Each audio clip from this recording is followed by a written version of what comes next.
আসসালামু আলাইকুম। আজকে ছুটির দিনে আবার পুরো রিপোর্টটা পড়লাম।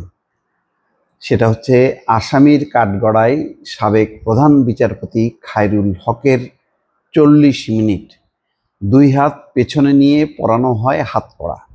পুরো ৪০ মিনিট খায়রুল হক কিভাবে আসলেন, কিভাবে ওই আদালতে অবস্থান করছিলেন, আদালত কক্ষে, এবং তারপরে গেলেন, তার ভেতরে কি কি হলো পুরো বর্ণনা আমি পড়লাম। রাত ৮টার সময় তাকে আনা হয়েছে এবং ৯টার দিকে তাকে কেরানীগঞ্জ কারাগারে নিয়ে যাওয়া হয়। এই সময়কালে একটা বর্ণনা। তা আমি দুইটা জিনিস দেখলাম। একটা হলো জাতীয়তাবাদী আইনজীবী দলের সদস্যরা ছিলেন, তারা স্লোগান দিয়েছেন, বক্তব্য দিয়েছেন, উচ্ছৃঙ্খলতা করেননি। দিনের বেলায় যদি আনা হতো তাহলে এইটা কন্ট্রোল করা যেত না। সেই কারণেই সম্ভবত এই সময়টা বেছে নেওয়া হয়েছে, যাতে পরিস্থিতি সামাল দেওয়া যায়। আসলে এবিএম খায়রুল হক, মানে আমি বলবো যে বাংলাদেশের ইতিহাসে দেখেন, এটাও একটা ভয়ঙ্কর একটা স্মৃতি, একটা দগদগে ঘা বা একটা কলঙ্ক, যে একজন প্রধান বিচারপতিকে আজকে আসামি করা হয়েছে। আজকে একজন প্রধান বিচারপতিকে কাঠগড়ায় তোলা হয়েছে আসামি হিসাবে। আজকে একজন প্রধান বিচারপতিকে দুই হাত পিছনে নিয়ে অন্যান্য অপরাধীদের মতন করে হাত করা পড়ানো হয়েছে এবং হাত পেছনে ছিল।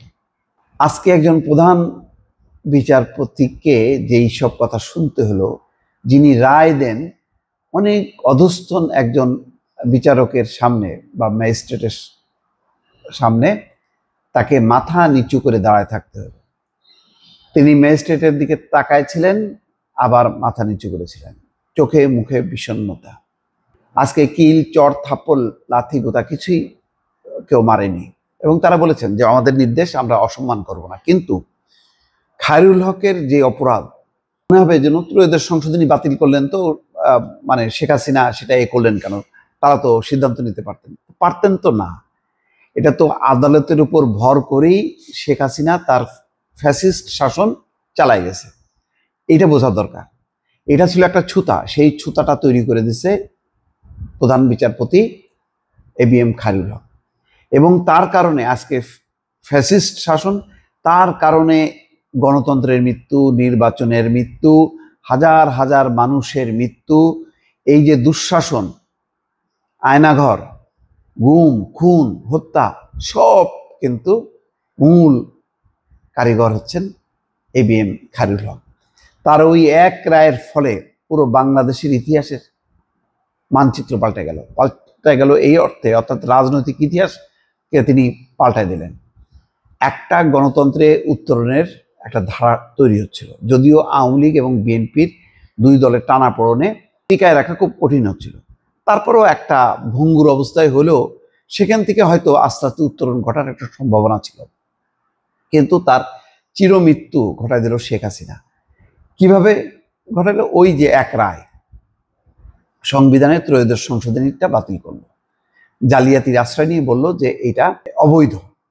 এই যে যে বিধানটা, এটা বললেন তিনি অবৈধ, এটা থাকতে পারে না, গেল বাতিল হয়ে। তারপরে দলীয় নির্বাচন, দলীয় শাসন, বিএনপি সহ বিরোধী দলদের প্রতিবাদ, আন্দোলন, একবারই শুধু অংশগ্রহণ, সেটাও তো ততক্ষণে তো ফ্যাসিস্ট শাসন পেয়ে বসলো। তখন বেনজিরের মতন এই জিনিসপত্র পয়দা হতে থাকলো। এরকম অনেক প্রশাসনে সব আওয়ামী লীগ, সব জয় বাংলা, সব জয় শেখ হাসিনা, সব আওয়ামী লীগ। কি সচিব, কি পুলিশের আইজি, ডিআইজি, সব আওয়ামী লীগের আওয়ামী লীগ। তখন আর বিরোধী দল বলে কিচ্ছু থাকলো না। এই যে পরিস্থিতিটা তৈরি করা কার কারণে হলো এবিএম খায়রুল হক। ওই দিন বিচার বিভাগকে যদি তিনি শক্তভাবে নেতৃত্ব দিতেন, তিনি বলতেন যে নো, আমাদের এই ভঙ্গুর গণতন্ত্রকে রক্ষা করার জন্য এই তত্ত্বাবধায়ক সরকার ব্যবস্থা আরো 5 টার্ম চলবে, তারপরে আদালত বুঝবে যে এইটা কি থাকবে কি থাকবে না। এই দৃঢ় একটা অবস্থান যদি নিতেন, এসকে সিনহা একটা পয়েন্টে বিচার বিভাগের স্বাধীনতা প্রশ্নে তিনি একটা অবস্থান নিয়েছিলেন, কিন্তু সেটা তো অনেক পরে, এবং তার কিভাবে বলি হইতে হলো, এবং শেখ হাসিনাই নিজে হাতে বলি দিলেন। এটাও একটা কলঙ্কের ইতিহাস। তার চেয়ে এটা তো ধরেন শেখ হাসিনা তার নিজের শাসনকে আরো তখন পোক্ত হয়ে গেছে, কিন্তু শুরুতেই যদি এবিএম খায়রুল হক দেশের গণতন্ত্রকে যদি বাঁচাতেন, নির্বাচনকে যদি বাঁচাতেন, আজকে তিনি ইতিহাসের আস্থা করে পড়তে হতো না। বাংলাদেশের ইতিহাসে কোনো প্রধান বিচারপতির এইভাবে হাত করা পড়ানো হয়নি, এইভাবে রাতের বেলা আদালতে তোলা হয়নি। বিদ্যুৎ চলে গেছে, টর্চের মোমবাতি জ্বালিয়ে এবং মোবাইলের যেই টর্চ লাইট, সেই টর্চ লাইট চালায় আদালতের কার্যক্রম পরিচালনা করতে হয়েছে, কারণ ওই এবিএম খায়রুল হককে রক্ষা করতে যায়, অর্থাৎ আপাতত আদালত চত্বরে যাতে সে ভয়ঙ্কর পরিস্থিতি তৈরি না হয়। আইনজীবীরা বলেছে যে তাকে যদি জামিন দেন তাহলে মানুষ খুশি আছে, তাহলে একটা অপ্রীতিকর ঘটনা ঘটতে পারে, ফলে নিরাপত্তার জন্য তাকে কারাগারে রাখেন। বাংলাদেশের প্রধান বিচারপতি, যিনি সংবিধানের রক্ষক, তিনি ভক্ষক হয়ে ভয়ঙ্কর একটা দুঃশাসনের একটা সূচনা বা পথ তিনি তৈরি করে দিলেন এই এবিএম খায়রুল হক। বলেন, আমি এই জন্য বলি তো যে এবিএম খায়রুল হককে যদি 7 বার আপনি ফাঁসি দেন, তারপরে তার অপরাধ শেষ হবে না। কিভাবে শেষ হবে? একটা আপনি দেশের গণতন্ত্রকে আপনি শেষ করে দিলেন এক রায়ের মধ্য দিয়ে। আপনি জানেন শেখ হাসিনা কি চাচ্ছে, সে চাচ্ছে যে আর যাতে বিএনপি জামাত ক্ষমতায় না আসতে পারে এবং তার যাতে ক্ষমতা চিরস্থায়ী হয়। আপনি সেই পথে আপনি পা বাড়া দিলেন। তারপরে কি হলো? কত নির্লজ্জের মতো সেখান থেকে প্রধান বিচারপতির পদ থেকে অবসর নেওয়ার পর তিনি কিন্তু অবসরে যাননি, তিনি আইন কমিশনের প্রধান হিসেবে তিনি এই সরকার অর্থাৎ বিগত সরকার পতনের আগ পর্যন্ত তিনি দায়িত্বে ছিলেন। তার মানে তখনও তিনি চাকরিরত ছিলেন। প্রধান বিচারপতি পর্যন্ত তিনি চাকরি, বেতন, ভাতা, সুযোগ সুবিধা সব পাইছেন। তারপরে আইন কমিশনের প্রধান হিসেবে সেই ভাতা, সুযোগ সুবিধা নিয়ে তিনি চলছেন। দেখেন কত বড় অসৎ লোক, একটা অসৎ লোকদের কারণে আজকে বাংলাদেশের গণতন্ত্রের ক্ষতি হলো, রাষ্ট্রের ক্ষতি হলো, মানুষের ক্ষতি হলো। কত মানুষ এই ফ্যাসিবাদ প্রতিষ্ঠা করতে যে নির্মম নির্যাতন নিপীড়নের শিকার হয়ে শেষ হয়ে গেল। বাংলাদেশে আজকের রাজনীতি একটা ভারসাম্যহীন অবস্থা হয়ে গেল। হাসিনা চলে গেল দিল্লিতে পালায়, আরেক নেত্রী ঠিক মতন তাকে জেল খাটানো হলো, তাকে চিকিৎসা দেওয়া হলো না, আজকে তিনি অসুস্থ অবস্থায় আছেন। শেষ করে দিল। কারণ এই যে ধ্বংসের দিকে চলে গেল পুরো রাজনীতির দেশটা, এই এক রায়ের কারণে। এটা বোঝার ক্ষমতা খায়রুল হকের হলো না।